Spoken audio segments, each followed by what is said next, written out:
We are very different from our parents' generation. They grew up with the savings mindset. They saved every last rupee, invested in gold, real estate, and LIC policies. They could not imagine someone would spend money on a pair of fancy sneakers. Our generation, on the other hand, is extremely different. We all have a friend who spends 10,000 rupees on a pair of sneakers. What does the macro data tell us? Consumption spending in India for the last 5 years has been growing at 13.4% per annum, which is much higher than our rate of GDP growth. Not only are we spending a lot more, we are also earning a lot more. In the last 5 years, salaries have on average increased by 9.1% year on year. But we're also taking on way more loans. The total outstanding personal loans in India is 55.3 lakh crore rupees, growing 13.7% year on year. So what does the macro data tell us? We're taking on more loans, we're dipping into our savings, we're earning more, and we're spending a lot more than we were in the past. The key question for us to answer is that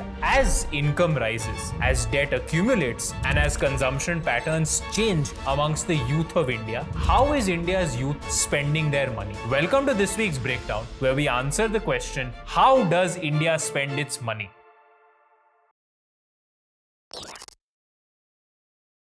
I'll start by giving you the structure for today's breakdown. There are 3 parts. Part number 1 is a quick explanation of the How India Spends report. Part number 2 will be a quick explainer on where Indians are spending their money, and we'll cover the 5 income categories in this report along with the 3 big spending areas. Part number 3 is the 5 key takeaways from this report. Let's get right into it. I'd like to give a shout out to Zerodha. The Breakdown YouTube channel is part of Zerodha's 01 Media Network, which provides us with the resources and support to make this breakdown channel available to you. With that, let's get into this week's breakdown.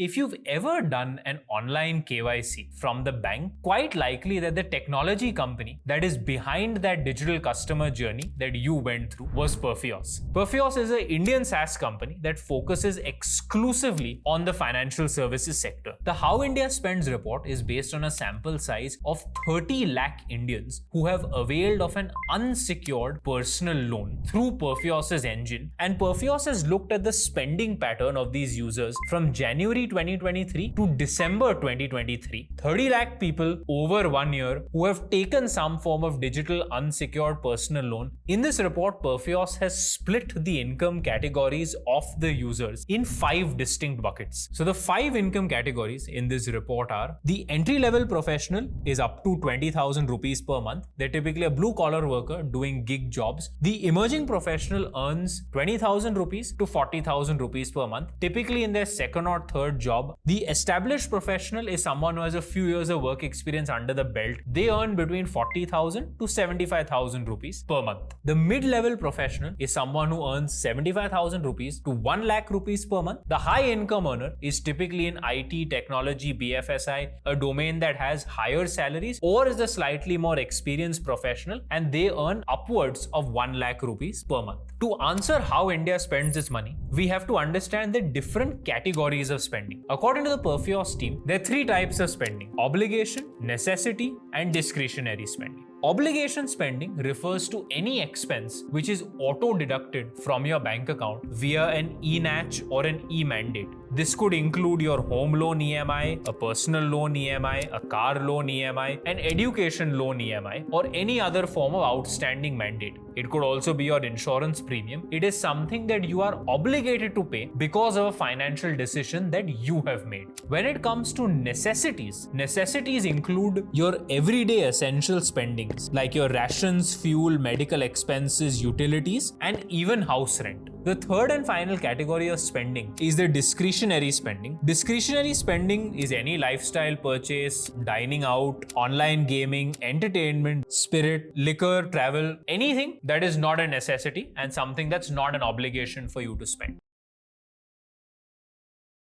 So let's answer the question, where are Indians spending their money? 39% of our spend is obligation spend, 32% is necessities, and 29% is discretionary. So let's do the breakdown here. So we know 39% of all spending is obligation spending, but the biggest driver of obligation spend is loans or EMIs. EMIs are the largest driver of spending across all income brackets, from the entry-level professional to the high-income earner. And when we look at the graph from the How India Spends report, you will see for the entry-level earner, EMIs are about 34% of their total spending. For the high-income earner, 46% of their total spending is EMIs. But why is it that the high-income earner is spending the most on loans? The other way to think about this is that the mid-level professional and the high-income earners would also comprise individuals who are slightly older and therefore have a family, a spouse, and children, and perhaps even parents who are dependent on them. And you know what happens when you have a spouse, children, and parents? You need a bigger house. And remember that home loans typically have a tenure of 15 to 30 plus years. And I'd like to believe the reason why the high-income earners have a large proportion of their spending in EMIs is because it is driven by their home loan contribution. So this is not necessarily a negative thing. We've looked at EMI spending from the perspective of income brackets. But how about we look at EMI spending from the perspective of which category of city you live in? You'll notice that there honestly isn't a lot of difference in the EMI spending as a percentage of total spending across all the categories of cities, from tier 3 to tier 2 to tier 1 to metro. This one initially surprised me. I would have assumed that in a metro city, the amount of spending done on an EMI would be much higher than a tier 2 or a tier 3 city. But when I spoke to a few of my friends who are economists, they told me that the reason why you don't see this impact is because of something called salary normalization. Now, those of you who are HR professionals or run a business, you would know that salary normalization is this idea that if a person is staying in a more expensive city, their salary is re-rated to allow them to manage their expenses in that city. And therefore, tier 1 metro resident would be earning more and therefore would be spending more because the cost of living in a metro city is higher, but their home loan will also be much larger. And therefore, if you have a larger total expense and a larger home loan amount, the net impact, numerator divided by denominator, is the same as a smaller home loan and a smaller expense base. And this is why when we look at the EMI spending as a percentage of total spending, it is very consistent across the tier 3, tier 2, tier 1 and metro cities. We know that obligation spends are driven by EMIs. What about discretionary spend? Discretionary spends is where you as the customer exercise your discretion or your judgment to say, I am going to spend on this even though I do not have to spend on this. You are making a decision to spend your money. The biggest driver of discretionary spending is lifestyle purchases at 63%, followed by online gaming at 13.7%, then followed by food and dining out at 13%, along with entertainment, liquor, travel, and several other categories. The chart in front of your screen looks at the total amount spent on lifestyle purchases every month, and this is split across the various salary brackets, from entry level to an high income earner. The obvious takeaway is that as your income rises, you have something called the income effect, which means that you spend more because your income has risen. But I think the key takeaway over here is you can see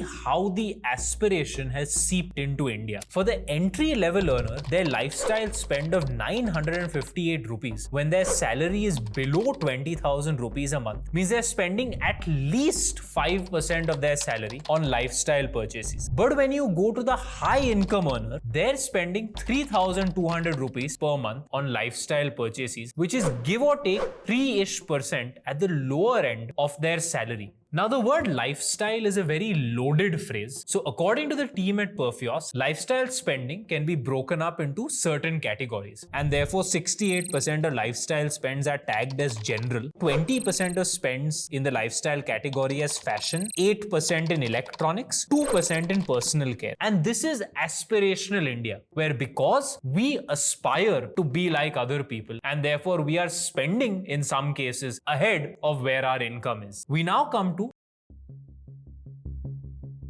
the first major takeaway from the How India Spends report, which is why are people who are earning more spending more money on loans? Now we come to takeaway number 2 from the How India Spends report, and that is the Meesho to Myntra journey. In front of you on the screen, you will see 2 charts. The first is the average number of fashion transactions or fashion purchases made each month across the various income categories. The second chart is the total amount spent on fashion per month across the various income categories. And almost instantly, there is one big takeaway here, and that is as a person's income rises, the number of fashion transactions that they do per month is more or less unchanged. For the entry-level earner, it's approximately 1.7 transactions in fashion per month versus 1.96 transactions per month for the high-income earner. But where the numbers really change is in the amount that they spend in total and therefore per transaction. An entry-level earner is typically spending 958 rupees across 1.7 fashion transactions per month. Very interestingly, the average order value of Meesho is 450 rupees, which is very similar to this average fashion order value of the entry-level earner. The high-income earner is spending 3,321 rupees across 1.96 transactions in fashion per month. This works out to an average order value of a little above 1,500 rupees. And interestingly, the average order value of Myntra is about 1,400 rupees, which matches up with this average fashion spend of 1,500 from the high-income earner. What about beauty and personal care products? On the screen, you now see two charts. The first is the average amount spent per person on personal care products per month, which you can see that as a person moves from an entry-level earner to a high-income earner, the spend on beauty and personal care products increases substantially from 208 rupees per month to over 950 rupees per month. But the number of transactions more or less remains the same. It goes from 1.36 to 1.5.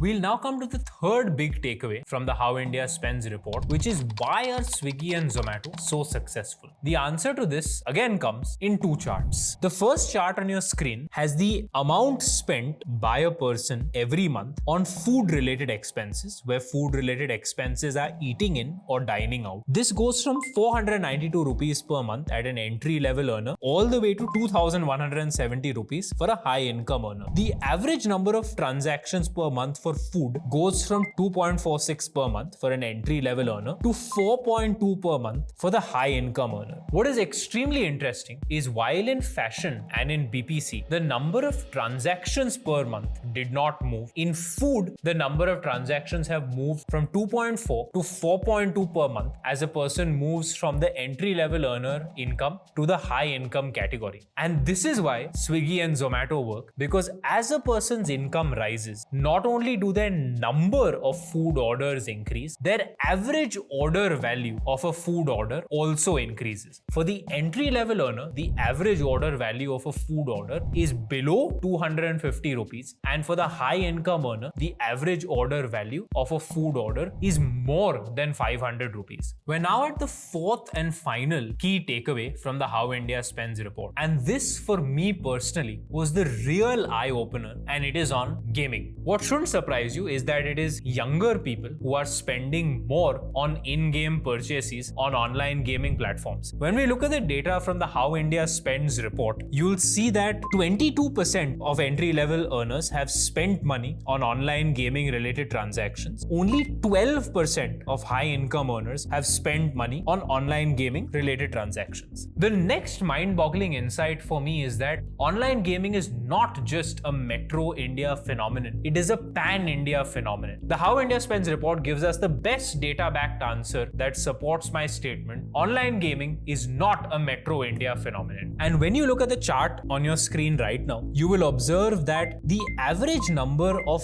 gaming-related transactions per month is more or less stable across Tier 3, Tier 2, Tier 1 and metro cities, which is fine. But super interestingly, the amount spent per gamer on online games is also very stable across all of the cities. And in fact, you will see that the average spending in metro cities is not as large as the average spending in the Tier 3, Tier 2 and Tier 1 cities. Along with these four most important takeaways from the report, I also wanted to highlight a few other interesting points. The first one of these is the death of cable television. You will notice that the spending on OTT entertainment and on in-game app store purchases is much higher than the spending on cable TV and movie movies. And the death of cable television, according to me, is imminent. The other interesting takeaway, the spending on train-related travel expense is much higher than the spending on aeroplane-related travel expense. And in the How India Spends report, you will see that when we look at the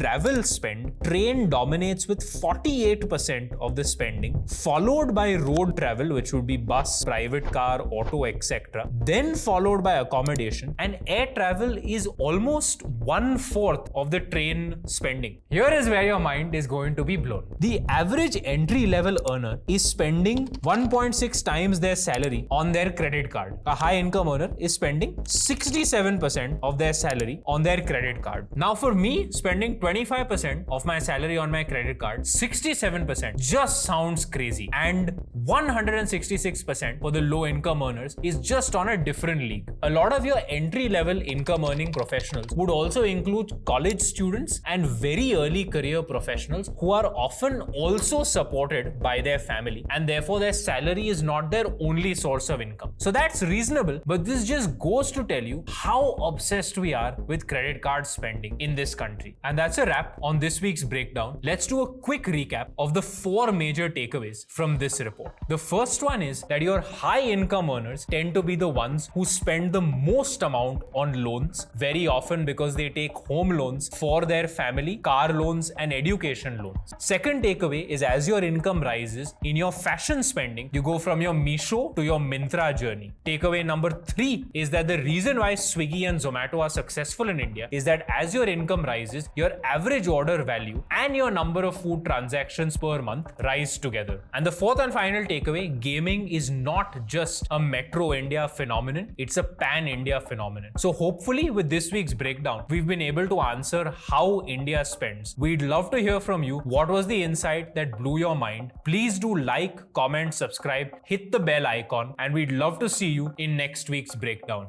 Thank you. Bye-bye.